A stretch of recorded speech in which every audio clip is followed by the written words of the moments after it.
Assalamu alaikum. Welcome first year students. We are going to start the first chapter. First chapter basically number system है, ये आप लोगों को पहले ही बहुत ज़्यादा पता है। इन नंबरों के बारे में टाइम सेविंग के लिए मैंने पहले बोर्ड पे लिख दिया है, these are all you have already studied in matric. Natural number, ये नेचुरल नंबर का सेट है, आम काउंटिंग होती है, 1 2 3 से शुरू होता है, होल नंबर में ज़ीरो भी शामिल हो जाता है, इंटीजर्स में आपको पता है प्लस माइनस दोनों शामिल होते हैं। इसको लिखने के दो मेथड होते हैं, इस तरह से इसको लिखना है। फर्स्ट ईयर में मैट्रिक की तरह आपने रिलैक्स नहीं होना। फर्स्ट ईयर में आपने कोशिश करनी है जो चीज़ आप पढ़ें जहन में रखें, उसके नोट्स बनाएं और इसकी लॉजिकल डेवलपमेंट करें। You must know the reason for every step. तो अच्छी तरह समझेंगे तो you enjoy studying mathematics, otherwise it would be very difficult for you. बहुत ज़्यादा लेवल डिफरेंस है मैट्रिक में और फर्स्ट ईयर में, इसलिए आपने बस अच्छा समझना है। तो ये तो खैर कुछ बच्चे समझते हैं शायद इवन नंबर में सिर्फ पॉजिटिव इंटीजर्स होते हैं जो 2 पे डिवाइड हो जाएं, नेगेटिव भी होते हैं। These are all even integers, even numbers. These are all odd numbers, जो 2 पे डिवाइड नहीं होते ऑड नंबर्स हो जाते हैं। ये तो खैर बिल्कुल आपने बहुत ज़्यादा दफ़ा इसके बारे में भी पढ़ा है। रैशनल का मतलब होता है जो लॉजिक और रीज़न से गवर्न करता है, जो अक्लमंद होता है। नंबर भी अक्लमंद वही होते हैं जिनकी पूरी की पूरी कीमत आपको पता होती है। किन नंबरों की पूरी कीमत आपको पता होती है? जिनको P/Q की शक्ल में लिखा जा सकता है, ये इसकी डेफिनेशन है। Rational numbers are those which can be written in the form of P/Q। Set builder notation में इसको आपने ऐसे लिखना है, Q is the set of rational number is equal to X एक वेरिएबल है such that X can be written like P/Q। P और Q दोनों के दोनों इंटीजर्स हैं, लेकिन नीचे वाला नंबर जो इंटीजर है वो ज़ीरो नहीं हो सकता। ये हैट जो है ये एंड को जाहिर करता है, लॉजिकल एंड। ये आपने याद रखना है, इंटरसेक्शन से मिलता जुलता है। तो ये एग्जाम्पल है, जनरली इसको कहते हैं फ्रैक्शन, बटों वाला नंबर है। बटों वाले सारे नंबर इसमें शामिल होते हैं और सारे इंटीजर्स जो हैं, ये इंटीजर्स जो हैं सबको बटों की शक्ल में लिखा जा सकता है। बस ये बात आपने याद रखनी है, integers and fractional numbers all can be written like. या कोई डेसिमल में अगर है तो इसके बाद यहाँ पे डेसिमल ख़त्म हो जाना चाहिए, ये ना हो कि आगे ही चलता जाए चलता जाए चलता जाए। इस नंबर को आपको पता है कि डेसिमल पार्ट में अगर ये डिजिट्स जो हैं रिपीट हो रहे हो इंडेफिनिटली, इन्फिनिटी तक जा रहे हो, तो इसको क्या कहते हैं? Recurring decimal.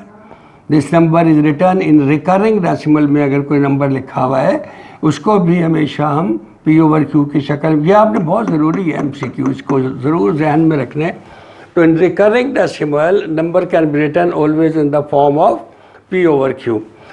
तो सिमिलरली अगर किसी नंबर को P/Q की शक्ल में ना लिखा जा सकता हो तो उसको इर्रेशनल नंबर कह देते हैं, या हम ये भी कह सकते हैं irrational numbers are those which are not rational.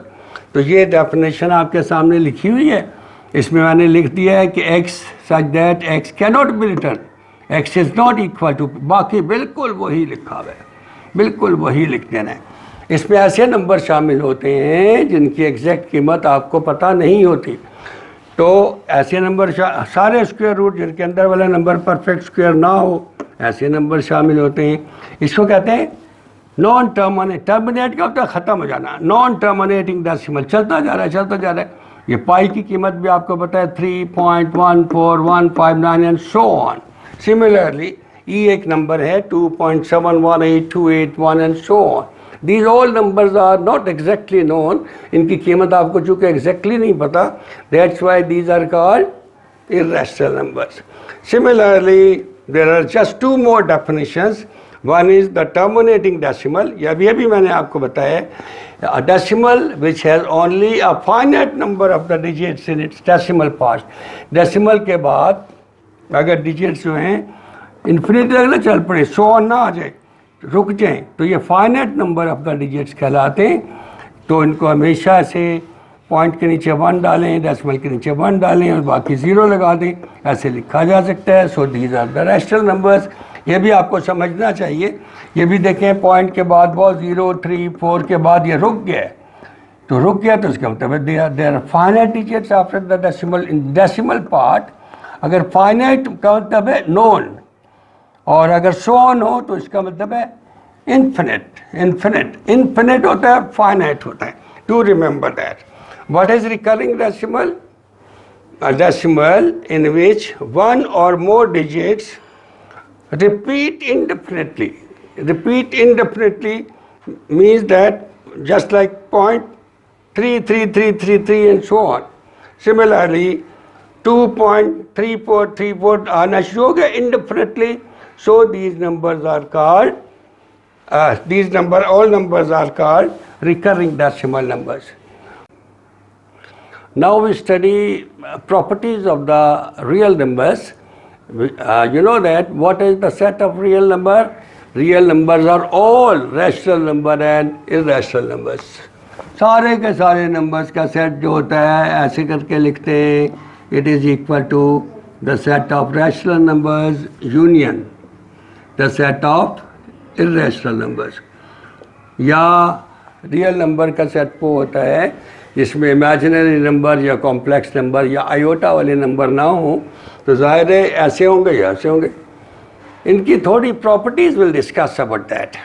सबसे पहली प्रॉपर्टी जो है, जैसे कहते हैं एडिशन लॉज और प्रॉपर्टीज़, एडिशन के लिहाज से जितनी भी हैं वो लिख लेते हैं।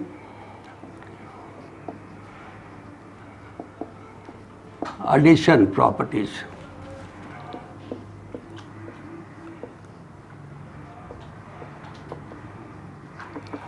सबसे पहले इसमें क्लोजर प्रॉपर्टी है। सबसे पहली प्रॉपर्टी इसमें क्लोजर प्रॉपर्टी है।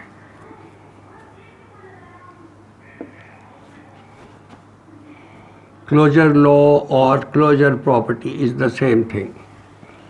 What is closure law respect to addition?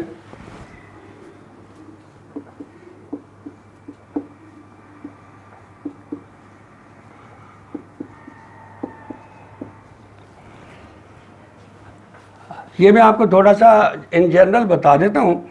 मसलन एक सेट है, नेचुरल नंबर्स का सेट है, फॉर इंस्टेंस 1 2 3 4 ऐसे लिखा हुआ है, चलता जा रहा है। जो मर्जी दो नंबर ले लो, जो मर्जी गिनती 2 और 3 से बिलोंग कर रहे हैं, 2 और 3 से बिलोंग कर रहे हैं। अगर आप इनको प्लस करेंगे तो क्या आएगा? 5 आ जाएगा। 5 तो नेचुरल नंबर ही होता है, इसको क्लोजर प्रॉपर्टी कहते हैं। अगर कोई से नंबर किसी सेट के ले लिए जाए तो आंसर दोबारा उसी का एक एलिमेंट आ जाए, उसके इसका मतलब है that set is close under that operation. तो यहाँ पे चूँकि हम दो नंबर्स लेने वाले हैं, इसलिए ये लिखने का स्टाइल है from two numbers A B belonging to the set of real number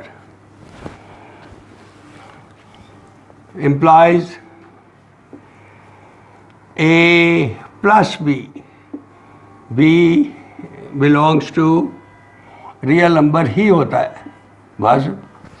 That is called the closure property. That is the same as that. लेकिन चंद एक बातों का इसमें ख्याल रखना है। फॉर एग्जाम्पल, अगर आपके पास दिया हुआ है मसलन बताइए 1 और -1 दिया हुआ है, ये बताइए क्लोज होगा? इनको अगर ऐड करेंगे तो 0 आ जाएगा, तो ये तो 0 तो इससे बिलोंग ही नहीं कर रहा। या अगर यहाँ 0 रख देते, अब बताएं क्या ये सेट जो है एडिशन के लिहाज से क्लोज्ड होगा? 1 + 0 करें तो 1 आ रहा है। कुछ बच्चे समझते हैं ये क्लोज्ड होगा, बिल्कुल नहीं। इसमें नंबर इक्वल भी हो सकते हैं, इसमें दोनों नंबर 1 भी हो सकते हैं। यानी जैसे 1 + 1 तो 2 होता है, मगर 2 तो इससे बिलोंग नहीं कर रहा। इसका मतलब है closure property doesn't hold, closure law इसमें होल्ड नहीं कर रहा। ये बात आप लोगों को बहुत अच्छी तरह समझ आनी चाहिए, जहन में रखनी चाहिए कि नंबर को रिपीट भी कर सकते हैं, इक्वल नंबर्स भी ले सकते हैं। द सेकंड वन इज, जैसे दोस्ती होती है, दो दोस्तों में दोस्ती होती है, A + B + C, किसी के गिर्द मर्जी ब्रैकेट लगा दें ऐसे, ये B और C में दोस्ती है। अब ये दोनों गड़बड़ कर गए हैं, A + B के गिर्द ब्रैकेट लगा सकते हैं। इसको क्या कहते हैं बेटा? Associative. It is called associative law with respect to addition. associative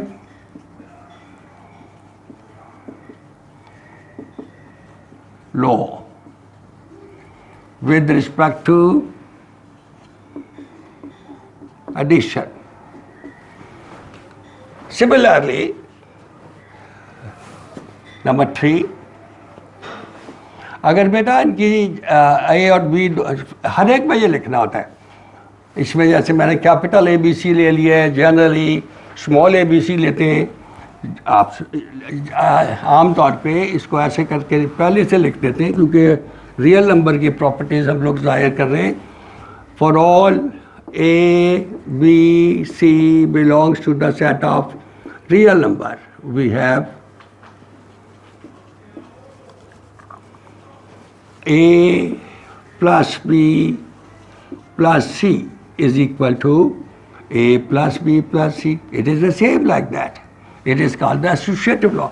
This is to be written for everything.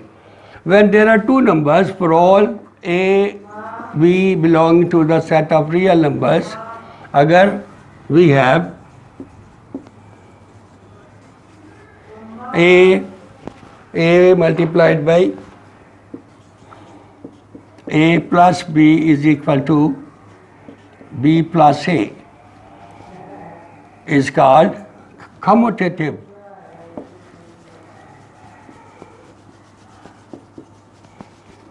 Commutative law with respect to addition. What is commutative law? अगर दो नंबर लिखे हों ए प्लस बी, उसको उल्टा के लिख दें B plus ए लिख दें, तो this is called the commutative law. Similarly now we can discuss the property of for additive inverse. You know that minus a is the additive inverse of a. You must remember that minus a is the additive inverse of a. So that for every a belong to R, there exists, this is the sign, उल्टा ई जो होता है इसको कहते हैं there exists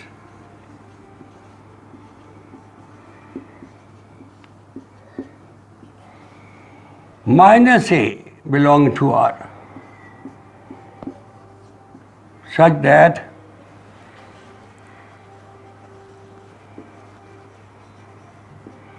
ए में अगर plus कर दे माइनस ए तो आंसर 0 आ जाता है. ए में अगर प्लस कर दे माइनस ए तो आंसर 0 आ जाता है. और इस माइनस ए को कहते हैं additive inverse of A. This is called the property of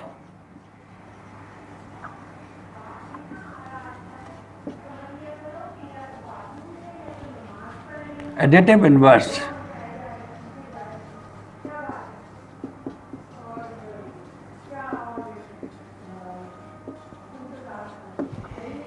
Now there is a property of additive identity. 5. For all A belong to R, we have 0 belong to R such that A plus 0 answer A आता है, और अगर 0 में ए plus कर दें फिर भी answer A आता है. This is called the property of additive identity.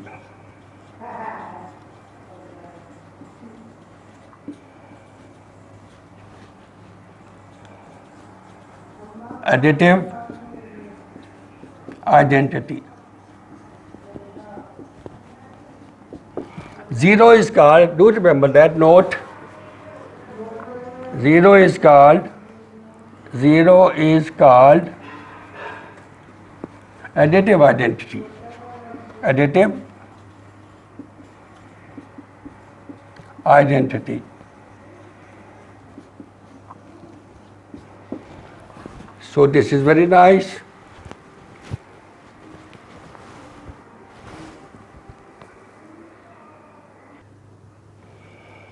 Similarly, just like addition, the properties are there are certain multiplication laws for the real numbers. Just like closure property, associative law, या आपने याद रखना है commutative law. Associative law में क्या करते हैं, brackets की जगह बदला देते हैं. commutative law में नंबरों की जगह बदला देते हैं. क्लोजर प्रॉपर्टी में अगर उस ऑपरेशन के दरमियान में जैसे मल्टीप्लिकेशन है, इस वाले केस में देखें closure law with respect to multiplication, A और बी दो नंबर है, रियल नंबर से बिलोंग कर रहे हैं, या डॉट डाल दे रहे हैं, डॉट स्टैंड फॉर मल्टीप्लिकेशन, तो ये जो नंबर आएगा ये भी रियल नंबर ही है, जिसका मतलब है सेट आर जो रियल नंबर का सेट है, it is closed under the operation of multiplication. दो नंबरों को जो मर्जी मल्टीप्लाई करते हैं रियल नंबर को, तो रियल नंबर ही जवाब आता है.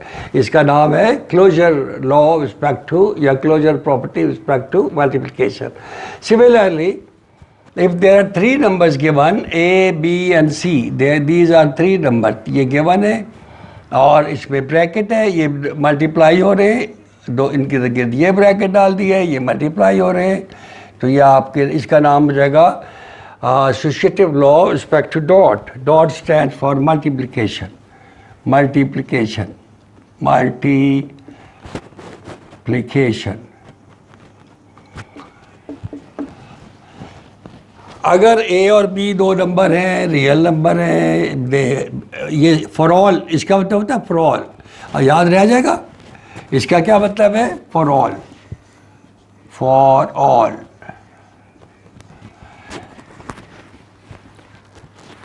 For all A B, A dot B is equal to B dot A, जगह बदल गई, इसका नाम है commutative law with respect to multiplication. ये dot stand for multiplication.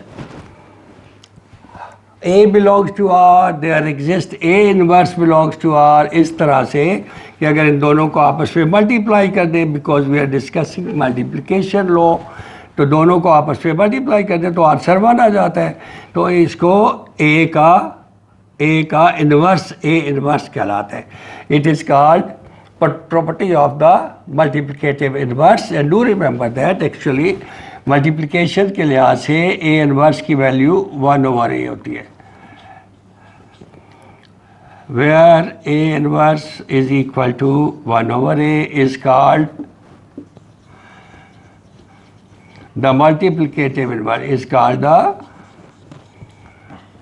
multiplicative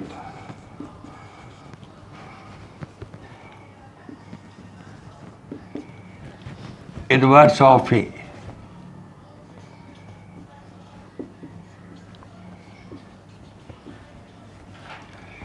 इसी तरह बेटा याद रखना है कि वन को कहते हैं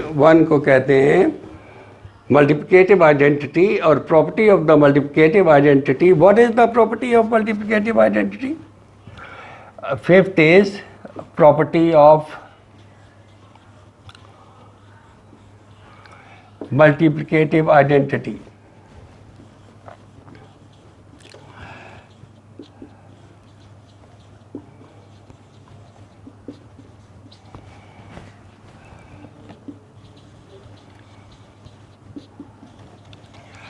Actually, do remember that 1 is the multiplicative identity. Note, 1 is the multiplicative identity.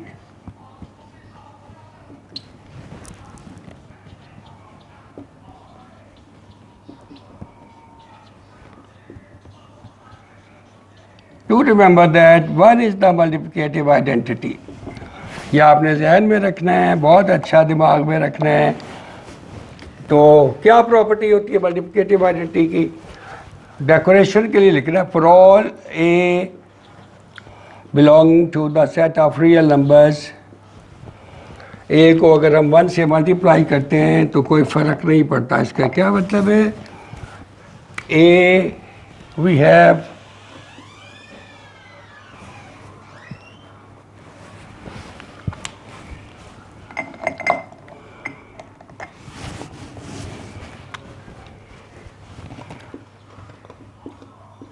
we have 1 multiplied by 1 dot A का आंसर ए आता है और 1 अगर बाद में लिख लें, ए पहले लिख लें, ए डॉट 1 का आंसर भी ए आता है. This is called the property of multiplicative identity. And that's all. इंशाल्लाह इसके बाद हम एक्सरसाइज शुरू करेंगे और इंशाल्लाह do that next time. All the best.